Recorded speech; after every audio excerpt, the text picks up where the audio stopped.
ევროკავშირის წევრი სახელმწიფოების შინაგანსკვნელ მინისტრების ვიდეოკონფერენციამ, რომელიც ესპანეთში მიგრაციის კრიზისის გამო საგანგებოდ გაიმართა, როგორც ჩანს, ბლოკის შიგნით არსებული უთანხმოება კიდევ უფრო მეტად გაზარდა.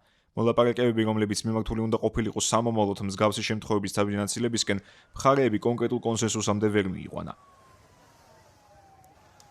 ესპანეთის შინაგანსკვნელთა მინისტრს ფერნანდო გრანდე მარლასკას მიგრაციული პოლიტიკის გამკაცრების მომხრეთა ხისტ პოზიციასთან შეჯახება მოუწია. მიუხედავად იმისა, რომ ესპანეთმა მიგრანტების მაროკოში დასაბრუნებლად სწრაფი ზომები მიიღო, პრემიერ-მინისტრ პედრო სანჩესის მთავრობა კვლავ მიგრაციის მიმართ უფრო ლიბერალურ მიდგომას ინარჩუნებს, ვიდრე მისი ევროპელი პარტნიორების უმეტესობა. ანალიტიკოსების აზრით, ევროკავშირმა ამ საკითხისადმი საკმაოდ მკაფიოდ გამოაჩინა თავისი სისუსტე, რომელიც მათი ვეთქმით, მომავალში გაერთიანებას უფრო სერიოზული გამოწვევების წინაშე აღმოაჩენს.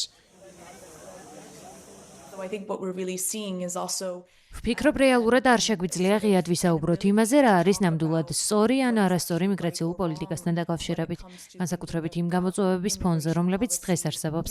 ნაცვლად იმისა, რომ ეს შესაძლებლობა გამოვიყენოთ რეალური პრობლემების განსახილველად, ისევ იმავე მარტივ და ზედაპირულ გადაწყვეტილებებს ვუბრუნდებით, მაგალითად შიდა სასაზღვრო კონტროლის დაწესებაზე საუბარს. თუმცა ამ კონკრეტულ შემთხვევაში ასეთი მიდგომა, როგორც ჩანს, პრობლემის არს სრულად აცდენილია.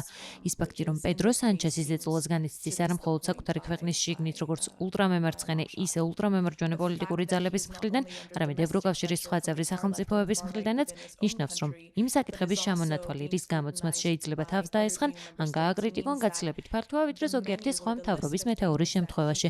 განსაკუთრებით მაშინ, როდესაც კონსერვატიული პოლიტიკური მიმართულების ლიდერები ევროკავშირის წევრი ქვეყნების ნახევარზე მეტის მხარდაჭერით სარგებლობენ, მათი პოზიცია შედარებით უფრო მყარია. ჩემი აზრით, პოლიტიკური ლიდერები მიეჩვევდნენ იმ აზრს, რომ არარეგულარული მიგრანტების ნაკადი შემცირდა და მომავალშიც კლების ტენდენციას შეინარჩუნებდა.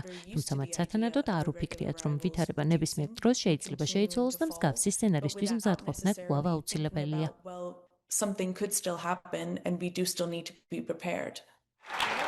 ვიდეოკონფერენციის მიღმა ცნობილია, რომ ყველაზე მკაცრი პოზიცია იტალიას უკავია. პრემიერ-მინისტრმა ჯორჯა მელონიმ არაერთხელ გააკრიტიკა მადრიდის მიგრაციული პოლიტიკა. მათ შორის ესპანეთში უკვე მყოფი არალეგალი მიგრანტების ნაწილის ლეგალიზაციის ინიციატივა. სწორედ მისი გადაწყვეტილებით 31 ივლისიდან ესპანეთსა და იტალიას შორის დროებით შეჩერებულია შენგენის რეჟიმი. მადრიდმა მკაცრად გააკრიტიკა ევროპელი პარტნიორის ეს ნაბიჯი და განაცხადა, რომ მსგავსი ზომა ევროკავშირის კანონმდებლობით საერთოდ არ არის გათვალისწინებული.